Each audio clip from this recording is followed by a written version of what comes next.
Hello friends, welcome back to my channel. तो friends, आज की जो वीडियो है, इस वीडियो में हम विज्ञान के महत्वपूर्ण प्रश्नों को देखेंगे। जी हाँ दोस्तों, इस वीडियो में हमने जो साइंस के प्रश्नों को लिया है वह बीपीएससी द्वारा प्रीवियस ईयर में पूछे गए प्रश्न हैं। तो इसलिए आप इस वीडियो को अच्छे से देखिएगा। चाहे आप TRE 3 री एग्ज़ाम के लिए तैयारी कर रहे हैं या TRE 4 के लिए तैयारी कर रहे हैं, यह दोनों एग्ज़ाम के लिए बहुत ही महत्वपूर्ण वीडियो है। क्योंकि अगर आप इस वीडियो को अच्छे से देख लेते हैं और सभी प्रश्नों को अच्छे से कर लेते हैं तो गारंटी है कि ज़्यादातर प्रश्न आपको इसी वीडियो से देखने के लिए मिल जाएंगे।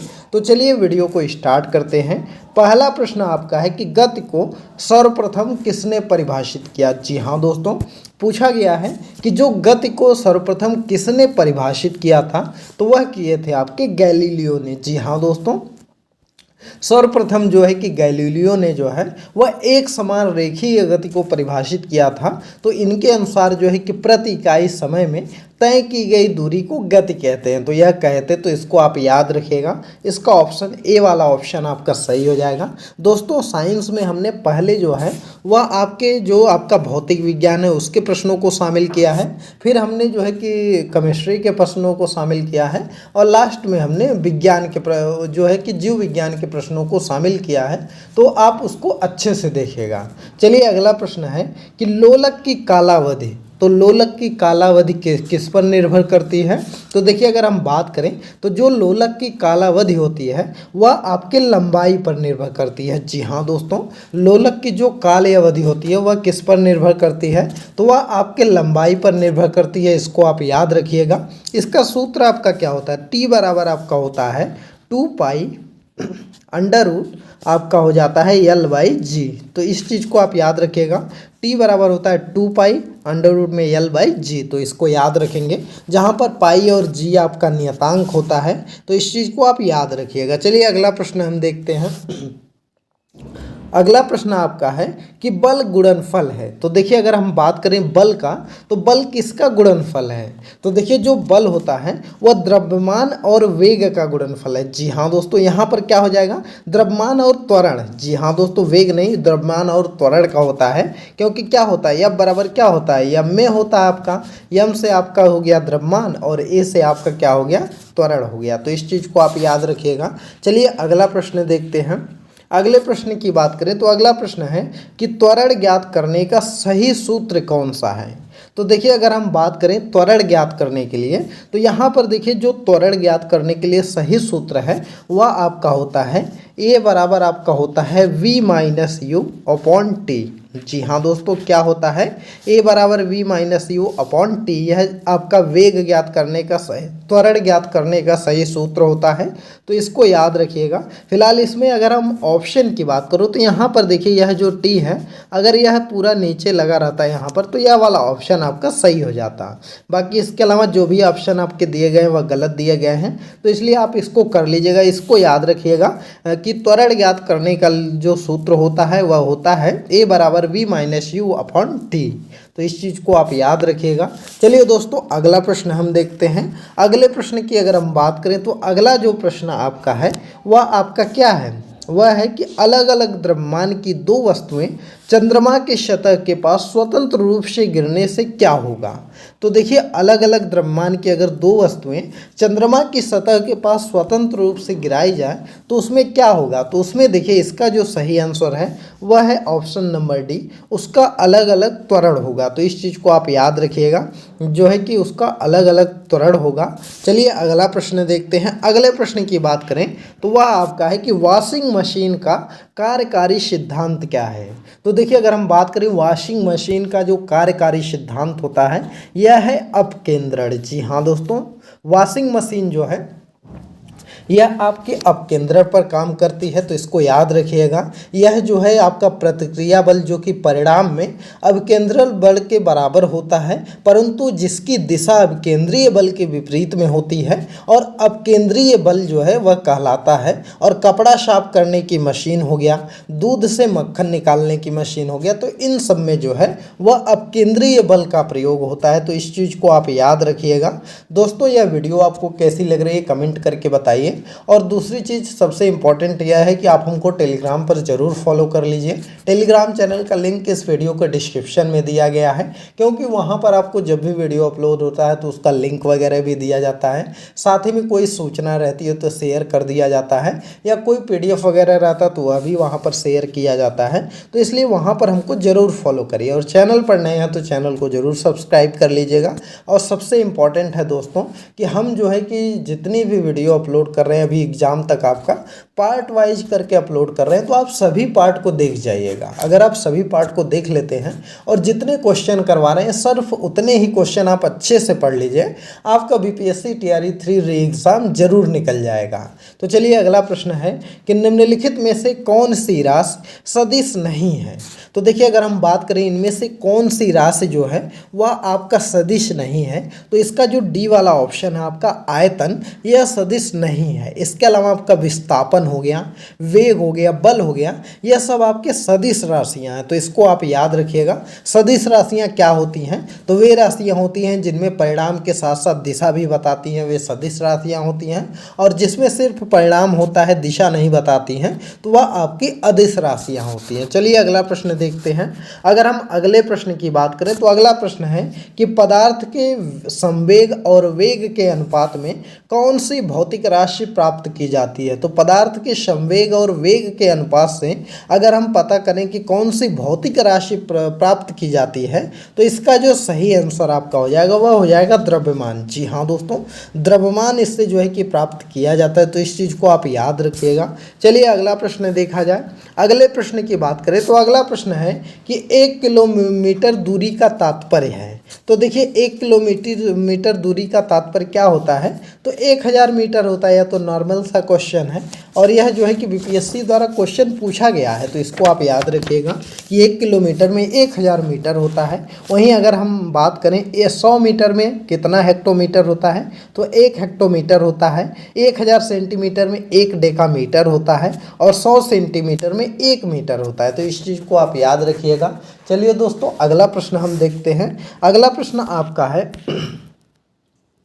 कि दिया गया है कि 1 पिकोग्राम बराबर होता है। जी हाँ दोस्तों, पूछा गया है कि 1 पिकोग्राम बराबर कितना होता है। तो देखिए 1 पिकोग्राम बराबर जो होता है वह 10 टू द पावर आपका कितना होता है, 1 पिकोग्राम बराबर आपका होता है 10 टू द पावर माइनस आपका 12 है। तो इस चीज़ को आप याद रखिएगा, 10 टू द पावर -12 होता है 1 पिकोग्राम बराबर। तो इसको आप याद रखिए। यहाँ पर सी वाला ऑप्शन होगा, यह 10 - 12 नहीं लिखा है, यह पावर लिखा है। तो इस चीज़ का यह वाला ऑप्शन आपका हो जाएगा। इसको याद रखिएगा कि 1 पिकोग्राम बराबर कितना होता है, 10 टू द पावर -12 ग्राम के।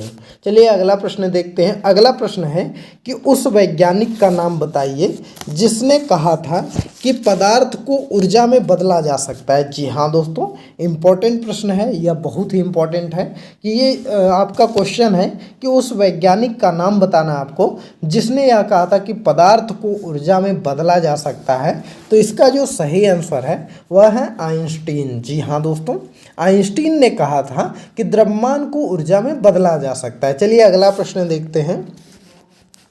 अगर हम अगले प्रश्न की बात करें तो अगला प्रश्न है कि वह उपकरण जो ईंधन की रासायनिक ऊर्जा को सीधे विद्युत ऊर्जा में बदलता है, तो उसको क्या कहते हैं, कि उस उपकरण को क्या कहते हैं जो ईंधन ऊर्जा को सीधे रासायनिक ऊर्जा में बदलता है।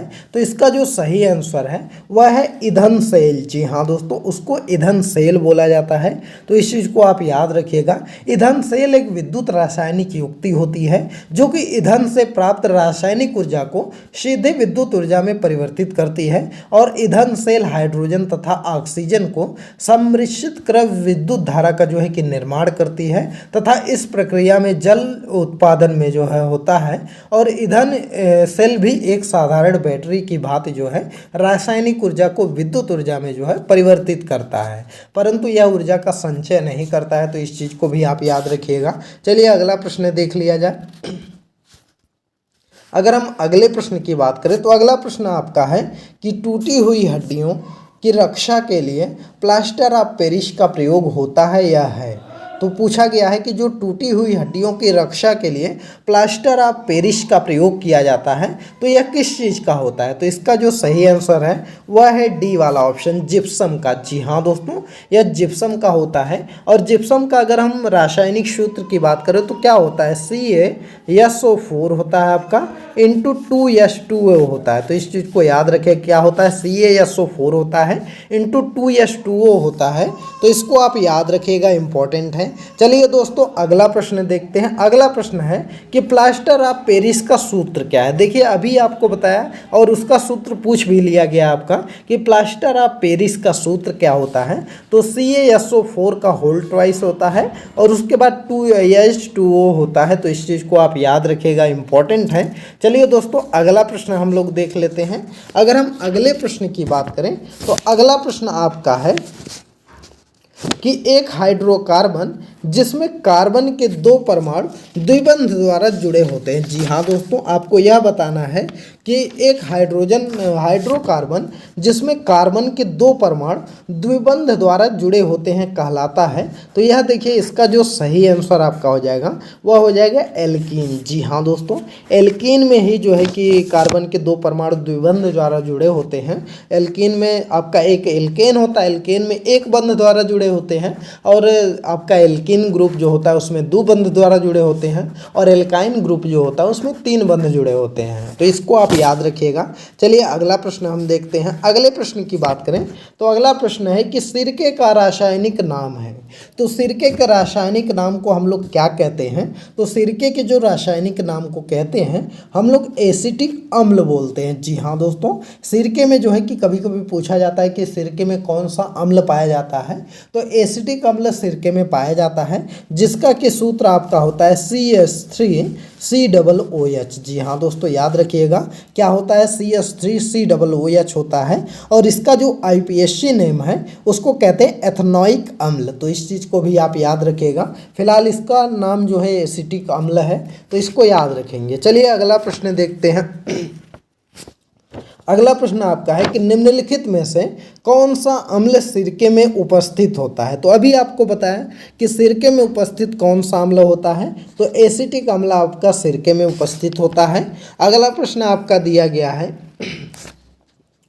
कि सोडा वाटर की बोतल खोलने पर निकलने वाली गैस है। तो देखिए अगर हम सोडा वाटर की बोतल खोलें तो उनमें से कौन सी गैस निकलती है। तो उनमें से जो गैस निकलती है वह कार्बन डाइऑक्साइड निकलती है। जी हाँ दोस्तों, सोडा वाटर की बोतल खोलने पर उसमें से कार्बन डाइऑक्साइड निकलती है जो उच्च दाब पर सोडा बोतल में अपेक्षित की जाती है, मतलब भरी रहती है, तो इससे वह निकलती है। चलिए अगला प्रश्न देखा जाए।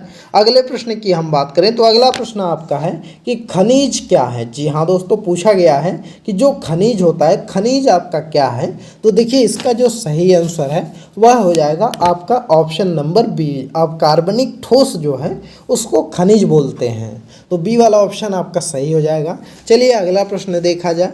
अगले प्रश्न की बात करें तो अगला प्रश्न आपका है कि वर्ष 1945 में नागासाकी जो कि जापान में है गिराए गए बमों कौन सा विस्फोट प्रयुक्त किया गया था। तो यह पूछा गया था कि 1945 में जो नागासाकी में बम गिरा था जो कि आपका जापान में पड़ता है, तो उस बमों में किस विस्फोटक का प्रयोग किया गया था। तो इसका जो सही है आंसर है वह है प्लूटोनियम। जी हाँ दोस्तों, उसमें जो है कि आपका प्लूटोनियम का प्रयोग किया गया था। तो इसको आप याद रखिएगा। चलिए अगला प्रश्न देखा जाए।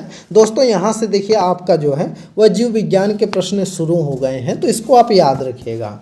अगला है कि निम्नलिखित में से शैवाल का उदाहरण है। जी हाँ दोस्तों, पूछा गया है कि इनमें से कौन सा जो है वह शैवाल का उदाहरण है। तो देखिए अगर हम शैवाल का उदाहरण की बात करें तो जो डायटम है आपका, यह एक कोशिका वाले शैवाल होते हैं। यह कांच के बने घरों में जो है कि पाए जाते हैं और ये पारदर्शी ओपलिन सिलिका से बने कोशिका भित्त वाले एकमात्र जीव होते हैं। तो इनको आप याद रखिएगा। इसमें शैवाल का उदाहरण जो है वह डायटम है। चलिए अगला प्रश्न देखा जाए।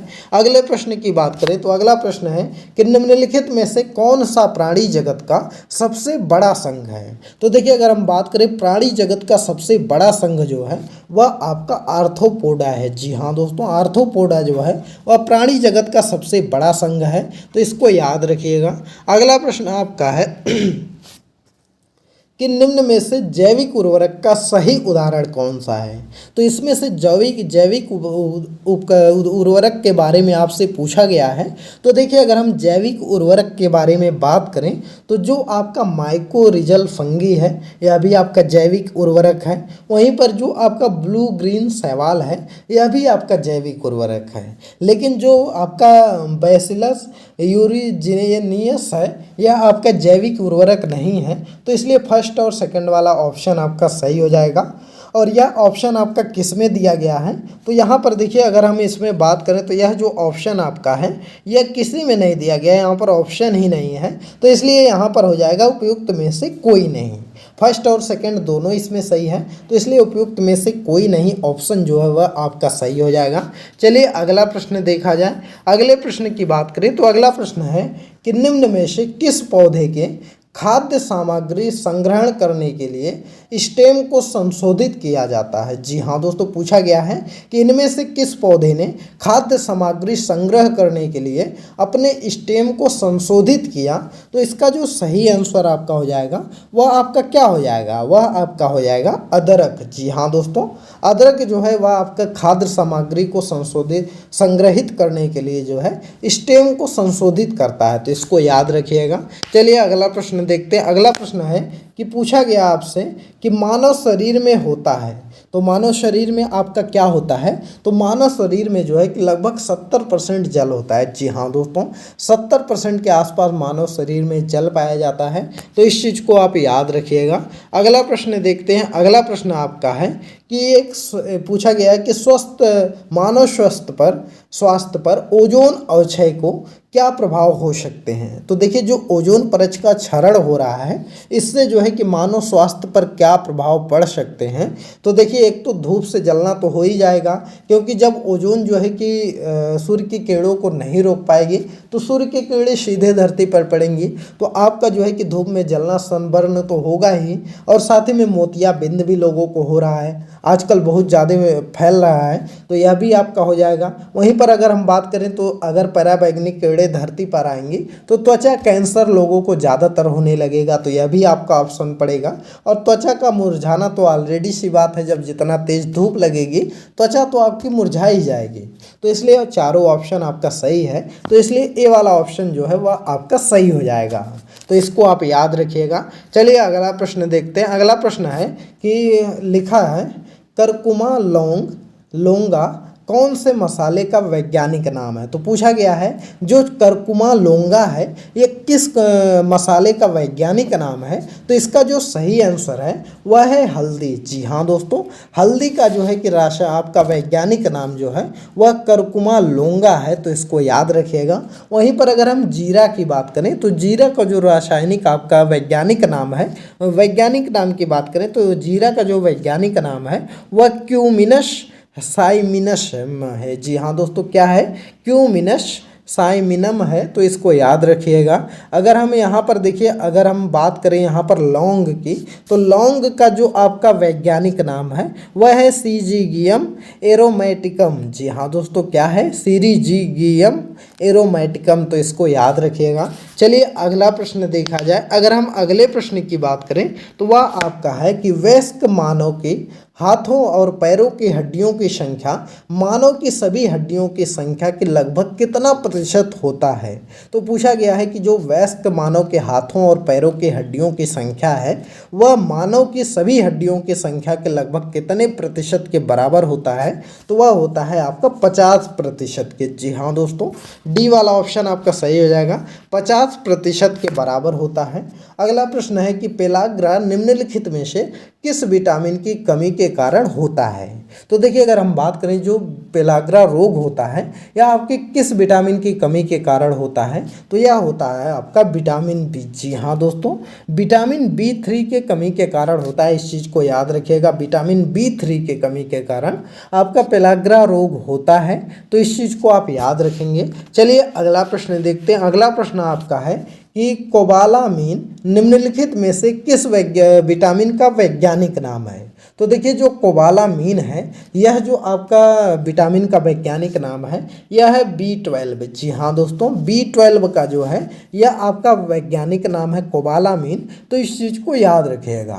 तो दोस्तों यह आज के टॉप 30 क्वेश्चन थे जो कि आपके साइंस के थे। इसमें हमने 10 क्वेश्चन आपके फिजिक्स के लिए थे, 10 क्वेश्चन आपके केमिस्ट्री के लिए थे और 10 क्वेश्चन आपके बायोलॉजी के लिए थे।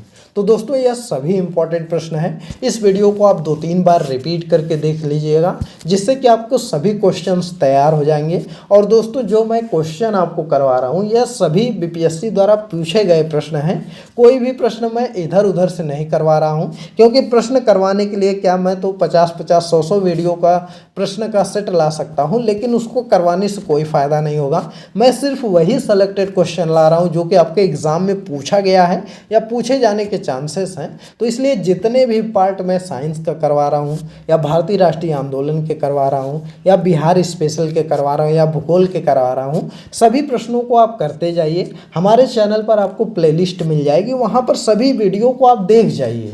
बस आप इतना करिए कि जितनी वीडियो रोज़ अपलोड होती है उसको 2-2, 3-3 बार आप रोज़ देखा करिए। अगर आप इतना सिर्फ देख लेते हैं तो आपकी एक अच्छी तैयारी हो जाएगी और आप जो TRE 3 एग्ज़ाम होने वाला है या TRE 4 होने वाला है उसमें आप अच्छा स्कोर कर सकते हैं।